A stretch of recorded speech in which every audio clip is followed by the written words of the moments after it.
संबंध स्थापित किया था जो था 3/2 यानी 3/2 था। यदि मैं इस समीकरण को ऐसे लिखूं T75 equal to 3/2 of T50, इसका मतलब क्या है? इसका मतलब है कर सकते हैं, थोड़ा टाइम टेकिंग हो सकता है। क्या कर सकते हैं कि यदि मैं कहूं, थोड़ा सा समझो पॉइंट को, क्या कहना चाहता हूं, T 87.25 कैलकुलेट किया जाए या T87.5 कैलकुलेट किया जाए तो लगभग क्या होता है, 6/4 होता है T ऑफ 50 का। क्या होता है, यानी इसका ये जो वैल्यू है उसका क्या होता है, 3/2 होता है, तो ये हो जाएगा 9/4 होगा। थोड़ा सा इन चीजों का मतलब समझिए। मैं दिखा सकता हूं, करके दिखा सकता हूं कि ये वैल्यू कैसे आती है, करके दिखा सकता हूं, लेकिन थोड़ा सा चीजों को समझो, कॉम्प्लिकेटेड हो जाएगी। इसका मतलब क्या है, मान लो यहां से जैसे प्रारंभिक सांद्रता क्या है, A0 है, उससे A0/2 होने में कितना समय लगा, समय लगा, मान लो क्या लगा, मैं कह रहा हूं उसको मान लो y लग रहा है, मैं x से दिखा सकता हूं, और क्योंकि x हम जानते हैं क्या है, अभिक्रिया में भाग ली गई सांद्रता। या मैं कह सकता हूं जिस सांद्रता ने अभिक्रिया में भाग ले गया है, जितनी अभिक्रिया पूरी हो गई है, इस x का मतलब है, इसलिए मैंने y लिया है। ठीक है, तो A0 से A0/2 होने में मान लो y समय लगा, y घंटे, दिन, मिनट, सेकंड, कुछ भी, तो y समय लगा। तो मैंने कहा A0/2 से A0/4 कितना, A0/4, यानी जब अभिक्रिया कहाँ होगी, यहाँ ये समय क्या है, इस y को ही क्या कहा जाता है, T50, यानी प्रारंभिक सांद्रता के आधी होने में लगे समय क्या होता है, आधा काल, यानी T50। ठीक है, अब इस T50 का अगेन आधा होने में जो समय लगता है उसे ही T75 कहा जाता है। क्या कहा जाता है, T75। मैंने कहा था T75 पर अभिकारक की बची हुई मात्रा कितनी है, कि सर आप से पूछा जाए कि T75 पर अभिकारक की बची हुई सांद्रता क्या है, और बची हुई सांद्रता को हम क्या कहते थे, A। ठीक है, A का पता कैसे लगाया जाएगा, यानी प्रारंभिक सांद्रता माइनस जितना अभिक्रिया में भाग ले गया, भाग कितना ले गया, 3/4, इतना ही तो भाग लिया था। अभी लास्ट क्लास में करके देखा हमने, कितना था x, 3/4 A था, कितना था, 3/4 A, या मैं इसे 1 कहता तो इसे 1 माइनस 3/4 कह देता। ठीक है, A में से यानी ये क्या है, 1 है, तो इसका 1/4, 3/4 क्या है, 3/4, तो बचा कितना A, बचा 1/4 A, और ये A क्या है, प्रारंभिक सांद्रता है, यही तो लिखा मैंने, A/4 ही तो है, ये क्या है, A/4 ही तो है, यही लिखा है मैंने, A0/4। यानी अभिक्रिया जब 75% पूरी हो जाती है तो बची हुई सांद्रता क्या है, A0/4 है। क्या है, A0 यानी प्रारंभिक सांद्रता बटे 4 है, उसमें समय लग रहा है, कितना समय लग रहा है, देखो ध्यान से, उसमें समय लग रहा है T75, कितना समय लग रहा है, T70। अब मुझे पता है कि जो T75 है वो क्या है, देखो यहां निकालो, देखिए ना, ये रहा T75 क्या है, 3/2 ऑफ T50। अब T50 को मैं क्या कह रहा हूं, T50 को मैं y के इक्वल कह रहा हूं, सिर्फ मैंने लिखा है, कुछ संख्या है, y क्या है, कुछ संख्या है, कुछ संख्या जैसे x मान देते, बीजगणित में 10th तक आपने मैथ तो कम से कम पढ़ी है y वाले ने, तो हम x मानते थे, मैंने कहा ये मैंने y माना है, तो 3/2y क्या होगा, 80-50 इक्वल होगा। तो ये मान क्या होगा, मैंने कहा कि ये तो y है, ये आप कहते हैं ना यहां से यहां तक की दूरी मान लो 100 किलोमीटर है और आपको यहां तक मान लो 40 किलोमीटर दे रखी है, तो बची हुई मात्रा क्या है, बची हुई मात्रा 100 - 40 करो। तो मुझे क्या दिया हुआ है, देखो ध्यान से, मुझे यहां से यहां तक होने में लगा समय पता है, कितना है, t75, और ध्यान से देखो t75 पता और t50 करना, t75 - t50 करूंगा तो मुझे क्या आ जाएगा, ये समय मिल जाएगा। तो मैं लिखूंगा, देखो 3/2y माइनस y, कितना बच जाएगा, 1/2y। y का वास्तव में एक समय है, यानी गुणज क्या है, गुणज तो 1/2 है, गुणज क्या है, 1/2 है, यानी इसकी वैल्यू क्या है, y का आधा होगी। आप समझो इसका मतलब क्या, जो मैं बार बार कह रहा था ना, इसका मतलब क्या है, शून्य कोटि अभिक्रियाओं के लिए जब अभिक्रिया चलती है तो अभिक्रिया का वेग, जो अभिक्रिया की अर्धायु होती है, वो क्या होती है, जैसे चली उस अभिक्रिया आगे बढ़ने पर अर्ध आयु काल का जो मान है वो भी घटता जाता है। यानी यहां से यहां जाने पर मान लो 1 था,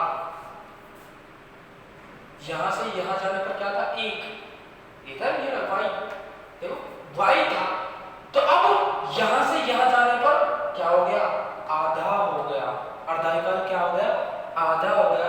यदि मैं कहूं a0y 8 बता, तो a0y क्या होगा, इसका आधा होगा, किसका आधा होगा, जब 1/2y का आधा करूंगा तो क्या हो जाएगा, 1/4y, क्या हो जाएगा, 1/4y। यदि मैं कहूं a0y 16 बता, टाइम कितना लगा, तो इसका हाफ करोगे, तो इसका हाफ करोगे तो क्या होगा, 1/8y, क्या हो जाएगा, 1/8। इसका मतलब ये है, और यही रिलेशन, ऐसा ही रिलेशन मैं प्रथम कोटि द्वितीय कोटि में करवाऊंगा। किसमें करवाऊंगा, प्रथम कोटि द्वितीय कोटि में करवाऊंगा, तो आपको चीजें और ज्यादा क्लियर हो। ऐसा नहीं है कि यहाँ क्लियर नहीं होंगी, लेकिन चीजें समझ में आएंगी कि हम करना क्या चाहते हैं। हम करना ये चाहते हैं बेटा, इस समय अंतराल यानी यहां से यहां कितना समय लगा, तो जो समय यहां लग रहा है उतना यहां नहीं लग रहा, उसका आधा लग रहा है, लेकिन जो यहां समय लगेगा, यहां से यहां लगेगा, पिछले वाले का आधा लगेगा, हमेशा पिछले वाले का। वास्तविकता में इसके लिए ये क्या है, देखो ध्यान से देखो, ये क्या है, सांद्रता है, इसके लिए ये क्या है, एक अर्धायु तो है, मैंने कहा इस सांद्रता के लिए y क्या है, अर्धायु है, और इसके लिए अर्धायु क्या है, ये अर्धायु है, इसके लिए अर्धायु क्या है, ये अर्धायु है, इसके लिए अर्धायु क्या है, ये अर्धायु है। वास्तविकता में जो समय लग रहा है वो पिछले वाले अर्धायु का क्या होता है, आधा होता है, अर्धायु का भी आधा होता है, जो समय है उसका आधा होता है। इसका मतलब ये है, बात क्लियर। ये सिर्फ नॉलेज के लिए होता है कि चीजें ऐसे भी होती हैं। मोस्ट ऑफ द टाइम देखो, अभी फर्स्ट ईयर में हो, कोई नीट की या फिर जेई का सोच रहा हो, तो चीजें कुछ इस तरीके से होती हैं कि डायरेक्ट रिएक्शन क्वेश्चन पूछे जाते हैं और हम डायरेक्ट आंसर ऐसे करते हैं। ठीक है, बात क्लियर। लिखना कुछ नहीं है, सिर्फ कुछ चीजें एक्स्ट्रा बताने के लिए मैंने ये चीजें बताई हैं। बाकी मैं स्टार्ट करता हूँ फर्स्ट ऑर्डर में बताता बेटा, फर्स्ट ऑर्डर ये है, फर्स्ट ऑर्डर ये है, फर्स्ट ऑर्डर ये है, तो हेडिंग डालना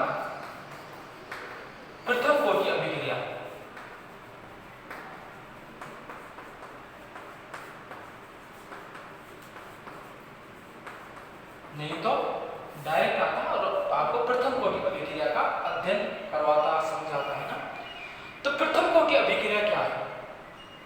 ऐसी अभिक्रियाएं जिनमें अभिक्रिया का वेग सांद्रता के प्रथम घात के समानुपाती होता है। क्या कहा मैंने? सांद्रता के प्रथम घात के समानुपाती होता है। तो ऐसी अभिक्रिया क्या कहलाती है? प्रथम कोटि अभिक्रियाएं कहलाती है। तो मान लो कोई रिएक्शन है A gives P, कुछ भी रिएक्शन है लिखो, मैं लिखूं 2A gives P। यदि मैंने बोल दिया कि अभिक्रिया कैसी है? प्रथम कोटि है। क्या है? प्रथम कोटि है। तो इसका डायरेक्टली कोई मतलब नहीं है। इस दो का सिर्फ इतना सा मतलब है कि दो अणुओं से एक, यानी दो अभिकारकों से एक अभिकारक बन रहा है, मतलब 2 मोल से एक उत्पाद बन रहा है, एक उत्पाद बन रहा है, सिर्फ इतना सा बन रहा है। 1 से 2 से 1 बन रहा है, सिर्फ इतना सा मतलब है। अदरवाइज मैंने कह दिया अभिक्रिया कैसी है? प्रथम कोटि है। तो मतलब प्रथम कोटि है। अभी मैंने रिएक्शन एग्जांपल बताए थे, H2 plus I2 या ऐसे थे 2HI gives H2 plus I2। अब यहां से देखने पर ये दो रिएक्शन में कुछ भी लिखो, वो चाहे रस समीकरण नीति कुछ भी हो, इसका कोई मतलब नहीं है। सिर्फ इतना सा मतलब ये रस समीकरण नीति है। लेकिन कोटि के पर्सपेक्टिव से, कोटि के नजरिए से इसका कोई मतलब नहीं है। सिर्फ इतना सा है जो बात के लिए इतना सा मतलब है। तो रिएक्शन एक जनरल आइडिया दिया है मैंने 2A या A plus B। मैं कहता हूं T बराबर 0 पर इसकी सांद्रता क्या है? बचपन वाली चीजें डिस्कस करते हैं। मान लो A, ठीक है, क्या प्रारंभ में कुछ बना होगा? नहीं बना होगा। तो T बराबर T पर यानी कुछ समय बाद इसकी सांद्रता A माइनस x होगी, जैसे हम बचपन में करते थे। इसकी क्या होगी? x होगी। ठीक है। तो हमेशा मैंने एक सेंटेंस बोला था जब जीरो ऑर्डर बताया था कि जब भी हम वेग डिफाइन करते हैं, वेग समीकरण लिखते हैं, वेग नियम लिखते हैं, तो वो बची हुई सांद्रता के लिए लिखते हैं। तो जब इसके लिए वेग लिखूंगा तो देखो minus D A minus x upon D T. A minus x क्यों लिखा? क्योंकि यह है इस अभिकार की बची हुई सांद्रता है। इसके लिए वेग डिफाइन होता है, परिभाषित होता है। तो किसके समानुपाती है प्रथम कोटि अभिक्रिया में? कि A की पावर या A माइनस एक्स की पावर 1 क्या है? बची हुई सांद्रता। क्या है? बची हुई सांद्रता A माइनस एक्स। तो डेफिनेशन लिख देना। ऐसी अभिक्रियाएं डेफिनेशन लिखना, फिर चालू करना, फिर स्टार्ट करना। ऐसी अभिक्रियाएं जिनके लिए अभिक्रिया का वेग, जिनके लिए अभिक्रिया का वेग अभिकारक की सांद्रता के प्रथम घात के समानुपाती होता है। प्रथम घात के समानुपाती होता है। प्रथम घात के समानुपाती होता है। प्रथम कोटि अभिक्रियाएं कहलाती हैं। प्रथम कोटि अभिक्रियाएं कहलाती हैं। बात करें ये तो डेफिनेशन हो गई। अब अगेन वही करेंगे जैसे हम करते थे कि minus D A minus x है, तो इसको क्या लिखेंगे? इसको लिखेंगे, देखो A क्या है? एक संख्या है, यानी कांस्टेंट 0 हो जाएगा। यानी देखो किसी भी कांस्टेंट का अवकलन क्या होता है? 0 होता है ना, वही है। तो ये क्या हो जाएगा? 0 हो जाएगा, माइनस माइनस प्लस है, तो मैं इसे लिखूंगा dx अपॉन dt बराबर k A माइनस एक्स। ठीक है, A माइनस एक्स।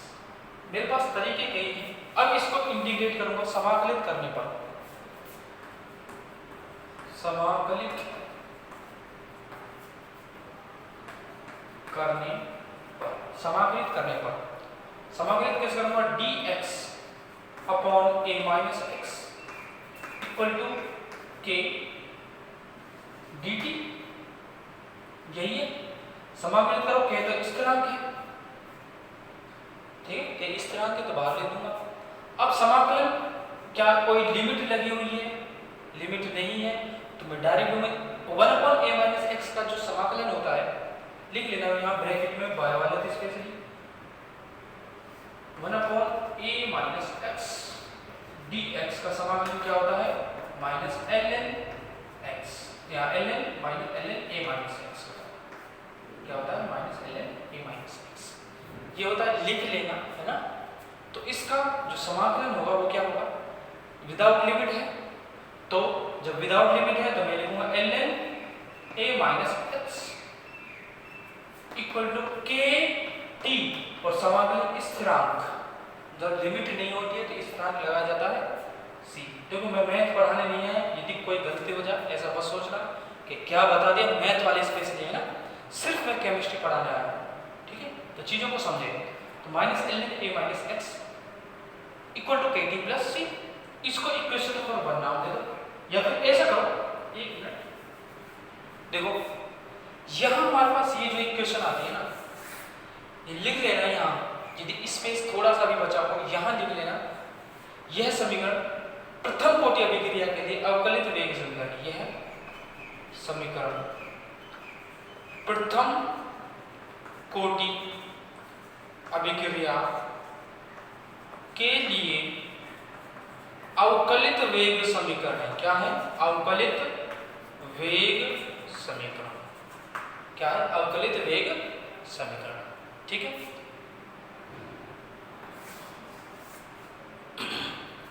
तो इफ यदि t इक्वल टू 0 रखेंगे तो x इक्वल टू क्या हो जाएगा, 0 हो जाएगा, तो c हो जाएगा माइनस ln a, देखो ये t की जगह 0 रखोगे तो 0 हो जाएगा टर्म। अब यहाँ minus ln a minus x है, x की जगह 0 आएगा तो सिर्फ क्या बचेगा, माइनस ln a, तो c होगा माइनस ln a। इसको इक्वेशन नंबर 2, समीकरण 2 में c का मान रखने पर, c का मान रखूंगा, देखो c का मान देखो, थोड़ा सा इरेज कर रहा हूं यहां से, ये समीकरण लिख लेना, ठीक है। c का मान रखूंगा, देखो minus ln a minus x, बिल्कुल स्लो चल रहा हूं है ना, equal to kt minus ln a, यही है, ठीक है।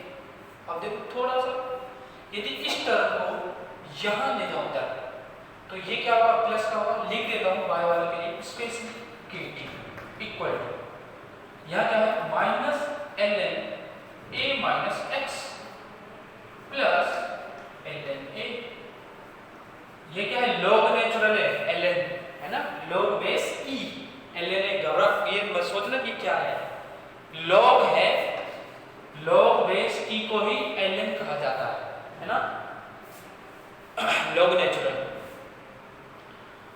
तो देखो ये प्लस में है, ये माइनस में है, तो मैं लिखूंगा kt इक्वल टू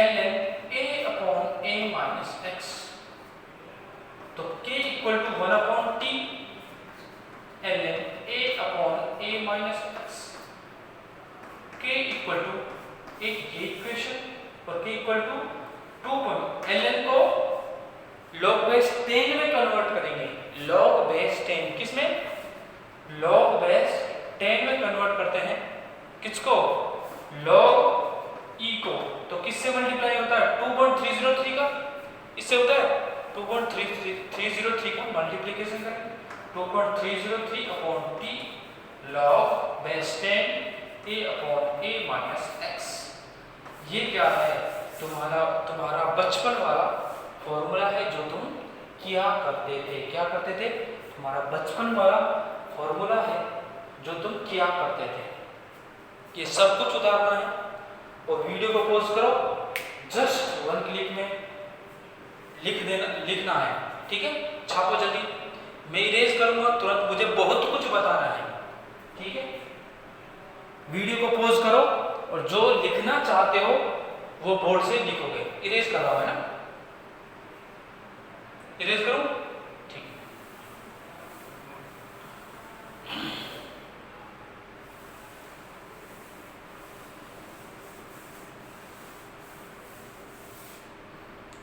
एक छोटी सी हेडिंग डालना या थोड़ा सा स्पेस छोड़ देना हेडिंग के लिए, है ना।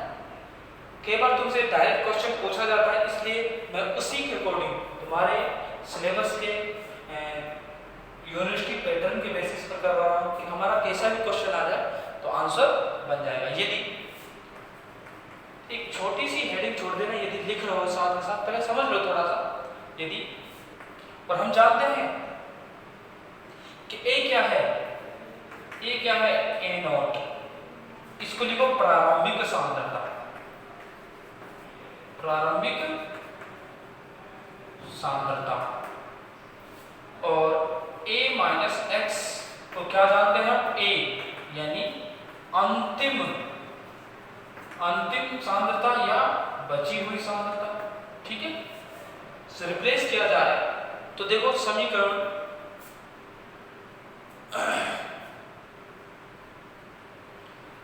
समीकरण 2 है और इसको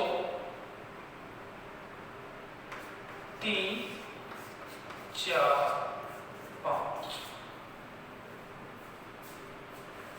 समीकरण 3 से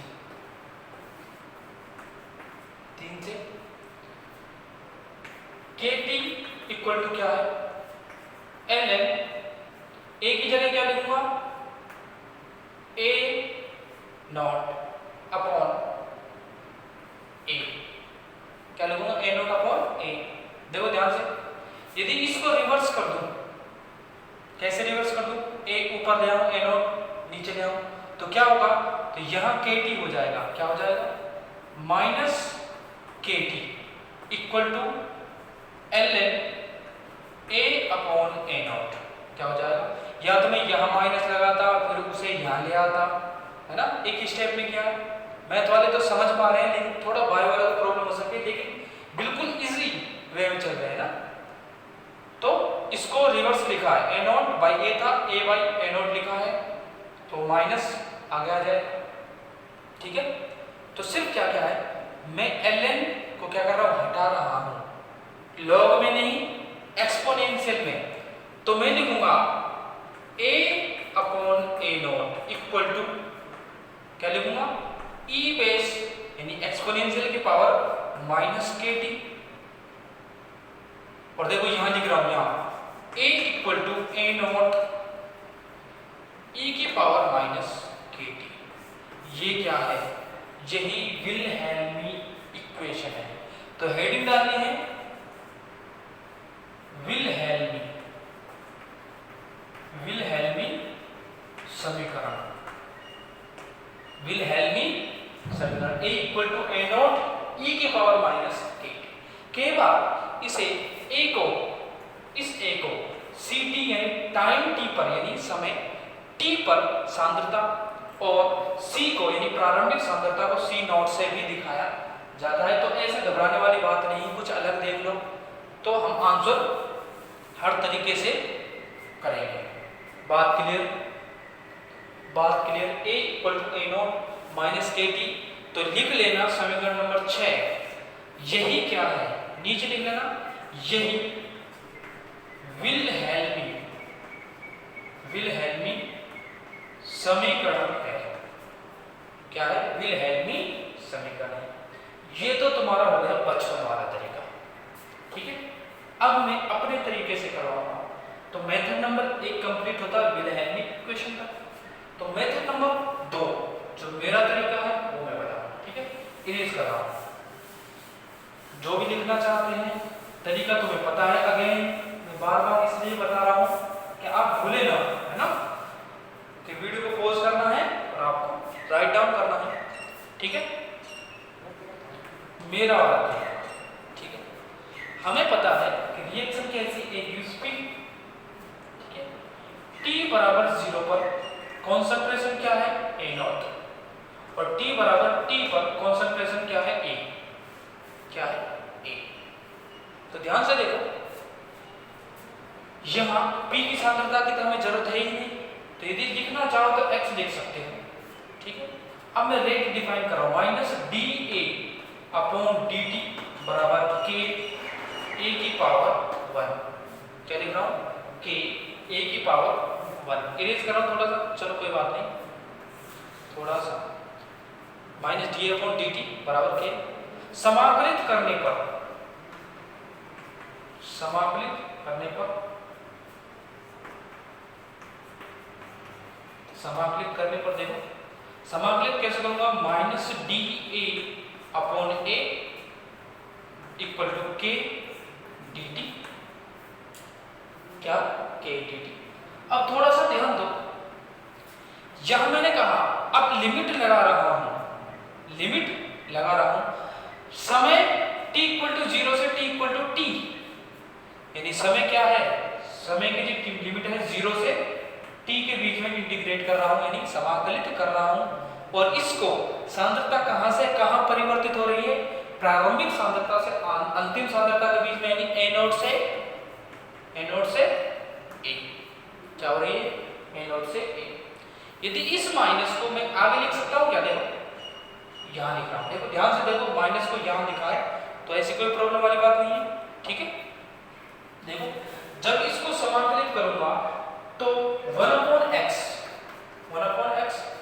dx का समाकलन क्या होता है, माइनस ln x, क्या होता है माइनस ln x होता है, 1 अपॉन x dx का माइनस ln x होता है।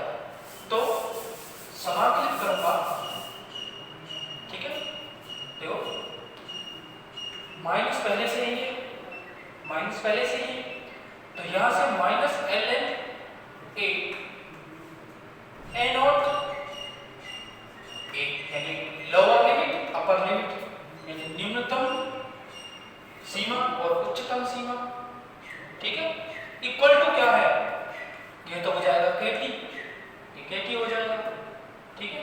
अब यहां ध्यान से देखो, इस माइनस को यहां लिख दूं और मैं देखो ध्यान से देखो, क्या मत भी लिखो तो कोई प्रॉब्लम वाली बात नहीं है, देखो ध्यान से, माइनस माइनस प्लस हो जाएगा, तो कंफ्यूजन से बचने के लिए देखो माइनस को पहले ही लिख रहा हूं मैं, ठीक है।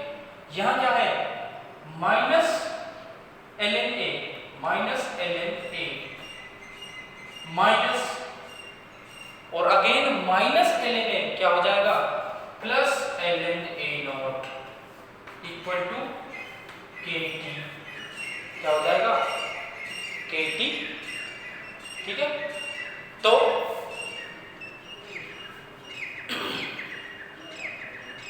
कुछ गलती की क्या मैंने,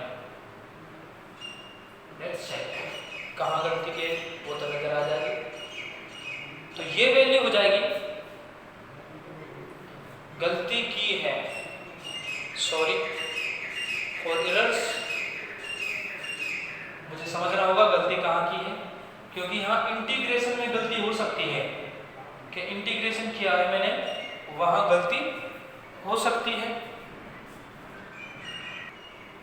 ओके वी गॉट इट, कि हमने थोड़ी सी मैथमेटिकल एरर की है, कि जो समाकलन है इसका dA अपॉन a का, वो क्या होता है, मैंने कहा था ln a होता है, जबकि वास्तव में वो क्या है ln a है, सॉरी ln a होता है, तो थोड़ा सा एरर है,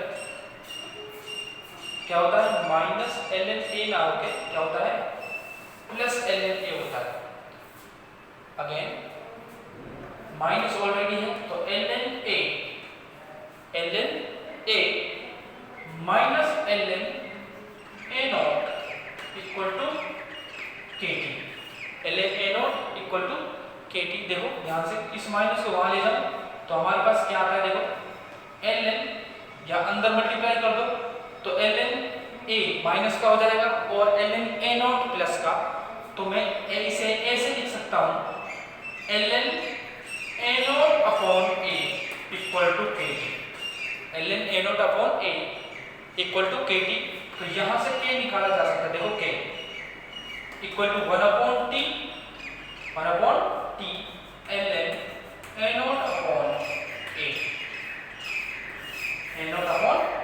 A या इसे ऐसे भी लिखा जा सकता है k equal to 2.303/t log base 10 A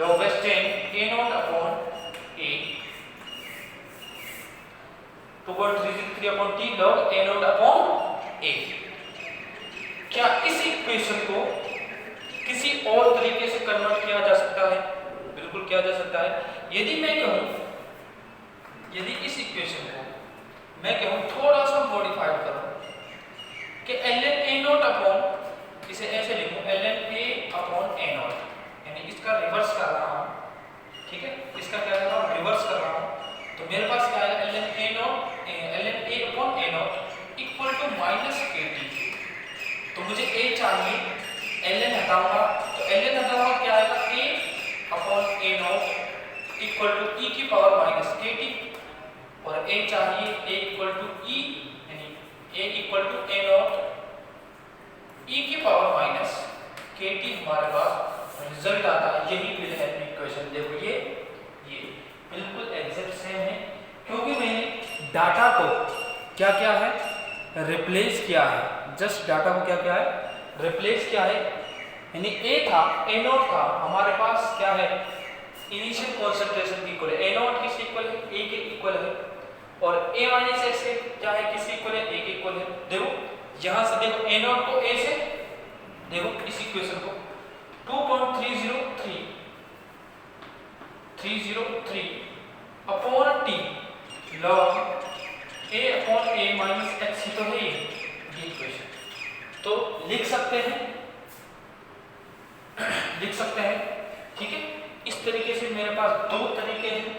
आपको जब आंसर करोगे एग्जाम में, तो पहले वाला मेथड देखना है, पहले वाला तरीका देखना है, और आप प्रथम कोटि अभिक्रिया के लिए क्या लिखोगे, समाकलित वेग समीकरण और अवकलित वेग समीकरण लिखोगे।